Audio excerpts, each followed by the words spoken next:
जे माझ्या भावाला संपवलं या आसुरी वृत्तीनं, त्या आसुरी वृत्तीचा कुठंही त्याची बाजू मांडणारे आणि आरोपी ह्याच्यामध्ये कुठलाच फरक नाही. त्या आसुरी आनंद घेण्यासाठी वारंवार वकील बदलून जे काय पेनड्राईव्ह मागणी करतात त्यांचे ते राईट आहेत, मागू द्या. मुख्यमंत्री साहेब असतील, सगळे सिस्टीम असेल, देशमुख कुटुंबियाला शब्द आहे आणि सगळे एव्हिडन्स आहेत, ते वेळोवेळी जे काय वकील आहेत, सरकारी वकील आहेत, निकम साहेब आहेत, कोले साहेब आहेत आणि सगळी टीम आहे आयोगची. त्यामुळं आम्हाला तीच अपेक्षा आहे, आम्हाला न्याय मिळावा लवकरात लवकर, त्याची म्हणजे लवकरात लवकर ही सगळी गोष्ट पण आम्हाला न्याय मिळावा. अनेक तारखा आरोपींनी डिले केल्या, मात्र आज 4 फ्रेम झालेला आहे. काय तुमची पहिली प्रतिक्रिया असेल? 4 फ्रेम आज झाला आहे. तर माझी प्रतिक्रिया अशी आहे पहिली, की आता आरोप निश्चिती झालेली आहे, तर लवकरच आरोपींना फाशीची शिक्षा झाली पाहिजे आणि देशमुख कुटुंबियाला.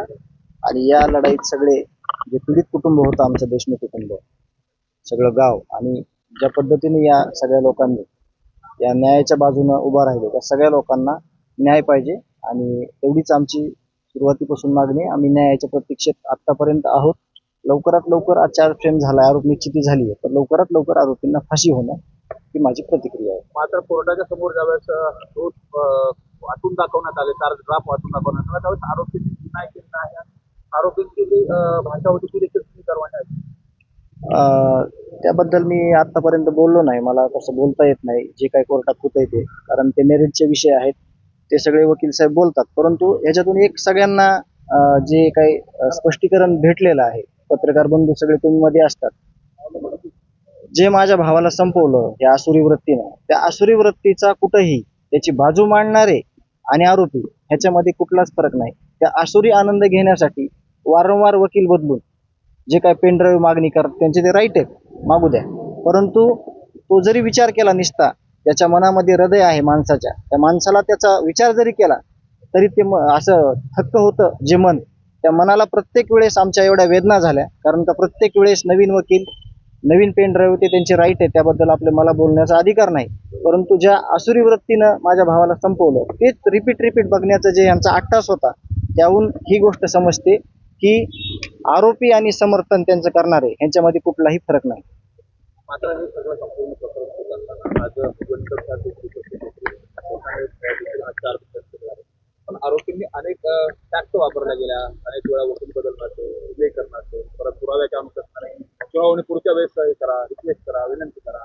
ते नेमकं आजचं मरण उद्यावरती ढकलण्याच्या अनुषंगाने होतं का, नेमकं या संदर्भात त्यांची प्रॅक्टिस होती त्या संदर्भात काय?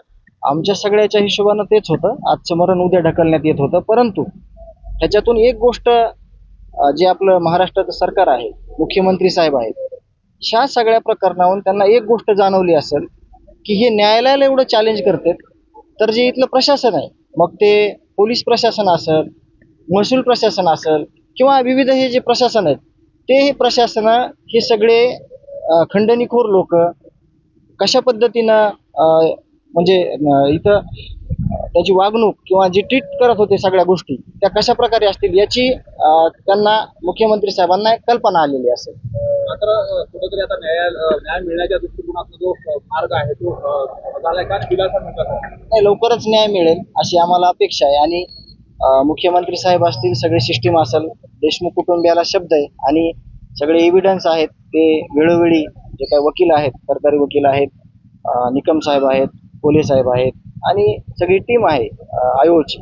त्यामुळं आम्हाला तीच अपेक्षा आहे, आम्हाला न्याय मिळावा लवकरात लवकर, त्याची म्हणजे लवकरात लवकर ही सगळी गोष्ट पण आम्हाला न्याय मिळावा. रोज मान्य नाहीत असं म्हणत असताना सर्व आरोपींचा जो आवाज होता, देहबोली भाषा होती, कशा पद्धतीने होती आणि त्यावरती काय नाही, त्याची म्हणजे पश्चाताप झालेल्या गोष्टीचा, हे बिलकुल आत्ता पण मागं पण सांगितलं तुम्हाला की झालेल्या गोष्टीवर पश्चाताप, किंवा माणसाच्या आयुष्यामध्ये ज्या काही चुका होतात, त्या चुका जर असल्या तर ते मान्य करून माणूस पुढे चालला तर त्या माणसाला कुठेतरी स्वीकारलं जातं. परंतु ह्याच्यामध्ये आरोपी आणि आरोपीची बाजू मांडणारे या लोकांना कुठंही या गोष्टीचा पश्चाताप नाही, कुठंही या गोष्टीला, हे इतके अमानवीय आहेत की ह्यांच्या शरीरामध्ये हृदय नावाचा विषय, मला आज तरी वाटतंय सगळी परिस्थिती बघून की नाही, यांना फक्त आता काही गोष्टी बोलता येत नाहीत, त्या गोष्टी झाल्या की बाकीचं लोकांच्या जीवाचं, निष्पाप लोकांचं कुठलंही देणं घेणं नव्हतं, हे परत एकदा सिद्ध झालं. वाल्मिक कराड हे या कथामध्ये सहभागी आहेत. नाही, मुख्य आरोपी आणि जे मास्टर माइंड आहे ते सगळं पुराव्यानिशी सिद्ध झालेलं आहे, सिद्ध केलेलं आहे. तपासातून ते पुढे आलेलं आहे. कारण तपास नेमणं आणि तपास पूर्ण होणं ह्याच्यामध्ये फरक असतो. ज्यावेळेस तपासी अधिकारी येतात त्यावेळेस माहीत नसतं झालेलं प्रकरण काय आहे. परंतु ज्यावेळेस चार्जशीट दाखल केलं त्याच वेळेस मुख्य आरोपी कोण आहे, 2 नंबरचा आरोपी कोण आहे, 1 ते 7 आरोपी कोण आहेत, हे जी टीम होती CID SITची त्यांनी सगळं चार्जशीट हे न्यायालयात दिलेलं आहे आणि त्याप्रमाणेच ही सगळी कार्यवाही चालू आहे. गुन्हेगारीचा जो प्रमुख आहे तो सुदर्शन कोळी आहे असं मान्य कोर्टाचं म्हणणं. आता त्या सगळ्या गोष्टी खरंच मला म्हणजे मी बोलणं अपेक्षित नाही. मला स्वतःकडून हे न्यायालयाचे विषय आहेत सगळे. परंतु त्या टोळीचा प्रमुख कोण आणि त्या टोळीचा मालक कोण आणि टोळी चालवत होता कोण हे सगळं आयोगनी सगळं पुढं सिद्ध केलेलं आहे. तेच खरं आहे, त्याचे सगळे पुरावे आहेत आणि ते वेळोवेळी न्यायालयाला ते सादर करतील.